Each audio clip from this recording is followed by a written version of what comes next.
in transition. Backs up with the dribble. Stops and fires a three. Got it! Curry fires. Heat check three. Confirmed! Curry has had to do a lot of the load, obviously, for this team. He's doing it again. That kind of pressure all game long. I think this is the strongest physically that he's ever been in his career. Curry catches left corner. Dribble drive on White. Shoots the floater. High up and good. What a tough shot that was. Curry gets free. Gets some contact. Layup. Got it. And one. He came out bombing early at 9 in the first half. Some of those were some crazy shots that were highly contested that he made, and you can't do anything about those. Hand off Curry. Has a look. Has a fire. And he hit it. Curry shoots with White behind him and hit it. White was draped over him from behind. Curry. It's good. Steph Curry from downtown. Curry again. Oh, Steph Curry from way downtown. The heart on that man is incredible. You know, the things he does, we kind of take for granted from time to time. Shocking he wasn't a first-team All-NBA guy. Taking that all time in the world. Curry three-pointer. Puts it in. 33 for Steph Curry. Step back, three-pointer. Bang! Steph Curry drills the three. That's a 6-point Warriors lead. Timeout Boston. Give credit to him, one of the best players in the world. He's been here before, and he had a role in tonight. We got to do a better job of containing, and it's tough. We ain't never said it was supposed to be easy. Another brilliant performance from Stephen Curry. This is, to me, one of the best Warrior wins that I can remember. Unbelievable performance. His ability to make shots, we all understand. These are moments where you need that 40-point game, and Steph Curry delivered tonight. It's crazy because I still feel like we can play just a little bit better, but to win on the road and get home court advantage back, big for this group. Well, we witnessed another historic night out of Stephen Curry in Game 4 as we welcome you back inside our NBA TV studios. Smitty, your thoughts when you look ahead to Game 5. Can we expect to see that again? What are you looking forward to? Well, I think we can because Steph, we know, is that good. And obviously playing at home, the crowd will be behind him. He'll feel more comfortable. A few keys for me, Steph, is when you look at last game, the Warriors was a plus 13 in rebounding. And the reason why I think that's glaring is they went small ball a lot. They started the second half, and they went with Otto Porter instead of Kevon Looney. And then overall, even when they try to go big with Kevon Looney and Draymond Green, the Celtics has really overmatched those guys with size, with girth, with weight, from the point guard all the way up to the center spot. So they can't have that happen. And then also stats I'm looking at is Jason Tatum. In the second half in his finals, he's averaging 8.3 points, Steph. He's shooting 26.5 from the field and 21 from the three. He has to play better in the second half of games. All right, now all that being said, Smitty, do you have a prediction for Game 5? Well, I think the Warriors. I think the Warriors come out and win Game 5. They'll be at home. I think they'll be jacked up, and I think guys make shots. I think Jordan Poole is comfortable now in this series. He's getting better and better. It's going to come down to if the Warriors don't have these crazy unforced turnovers where they don't give up easy buckets, they'll definitely win that game. But if you're the Boston Celtics, use your size, drive the basketball. They're not getting to the free throw line enough in using their size. Only 14 for 19 for the Celtics. They got to be more than +4 against the Golden State Warriors to win a game. All right, well, the series is tied 2-2. We all look forward to seeing. As Curry comes the other way. Curry to Green. Back to Curry. Step back, three-pointer. Bang! Steph Curry drills the three. That's a 6-point Warriors lead. Timeout Boston. Hey there, and welcome to Game Time at the Finals, presented by State Farm. I'm Stephanie Reddy, alongside NBA champion Steve Smith. Smitty, Game 4 in the books. Looking forward to Game 5. Steph Curry had a historic night in Game 4. We will talk about that, and at the end, we'll let you get the folks at home ready for 5. Steph Curry, from behind the arc, 50%, 7 for 14. That's not a typo. 10 rebounds, 43 points. He was terrific, and his teammates understood why he's so valuable. Let's listen to Draymond and the others. He wasn't letting us lose. That's just what it boils down to. Came out and showed why he's one of the best players to ever play this game. Why, this organization has been able to ride him to so much success. You played a lot of finals games next to him. Where would you kind of put this in his finals performance resume? Yeah, I think probably number 1. I mean, this was nearly a must-win game, and to go out there and shoot as efficiently as he did, and grab 10 rebounds. The heart on that man is incredible.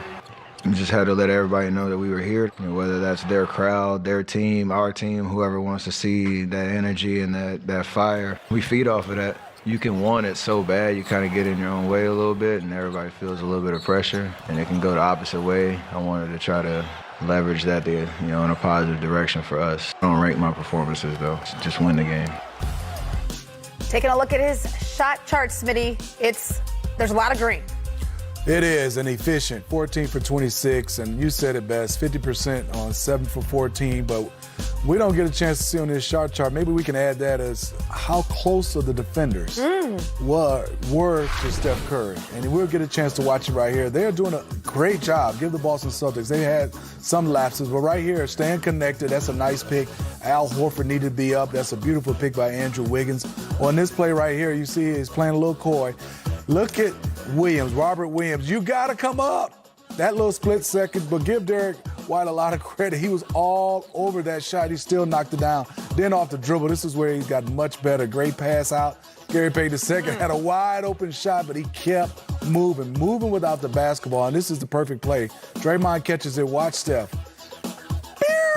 Takes off, and then puts on brakes. What can you do about that? I give Derek White a lot of credit.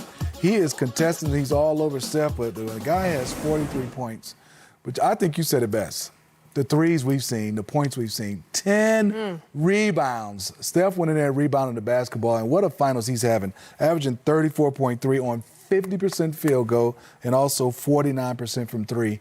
But he doesn't get a lot of open shots. These are contested, some of them questionable fouls, and he's knocking them down. And he's playing strong, and he's playing through contact. He is willing the Golden State Warriors to each victory right now. It is so impressive, especially in a series where the rebounding margin has really dictate the result of the game. You have your scorer getting 10 boards. I mean, that is, you said earlier, the margin of rebounding it's impressive. So that leads us to, can he do it again, Smitty, in Game 5? I think the word you use for Steph Curry is gravity. He might not have 43, but I think he can get 30. And they're 41-9 in the playoffs when he gets 30 or more.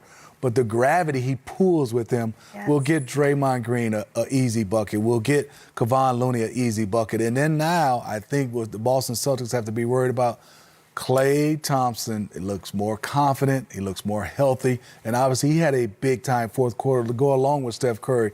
They close out the Boston Celtics together. You get those two going and that gravity that Steph is pulling everybody to him, and those other guys get easier shots. And let's not forget, Wiggins has had a very nice series. 17 points and 16 rebounds. He's played well. That was a career high for Wiggins for rebounding, not just in the finals or in the playoffs.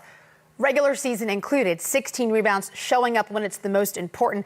Boston and Celtics. he guarding Jason Tatum. Correct. Doing a great job. Right? A lot required, and they're figuring it out. The Boston Celtics have been known for their defense ever since the turn of the calendar. They've turned it on, highly ranked. It's hard to play against them, but they struggled in this game. Let's hear from the Celtics themselves.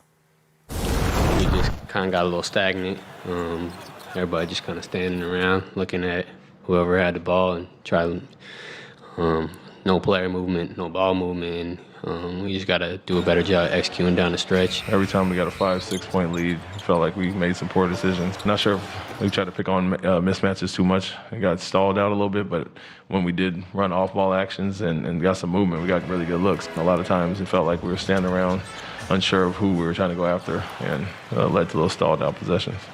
You often bring up the spacing after things go wrong with your offense. What is the issue that you see that keeps popping up? Well, you just answered your own question.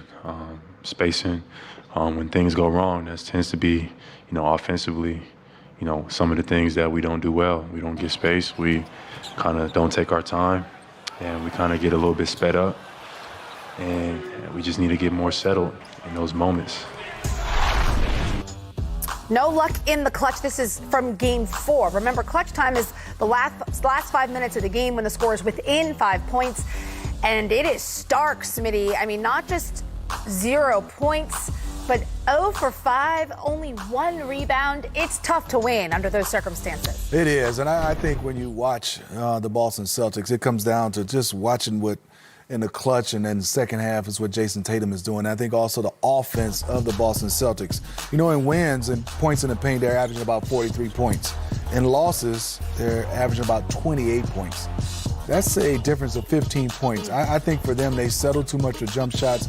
I think they got to find a way to find a mismatch, and obviously there's been a lot of mismatch. When you have Jordan Poole and also Steph Curry on the floor, you know, you're going to try to go at them defensively, but then sometimes there's Grant Williams is guarded by Steph Curry, and he's just hanging out in the corner. Advantage Steph.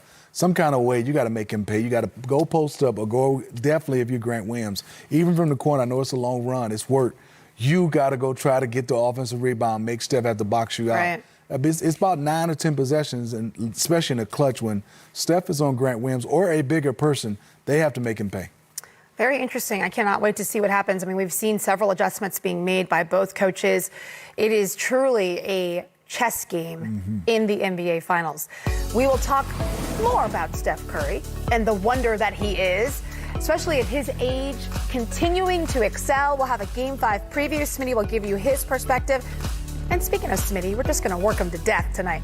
He had a chance to sit down with Jabari Smith Jr. We're going to listen in on that conversation. You do not want to miss it. We'll be right back.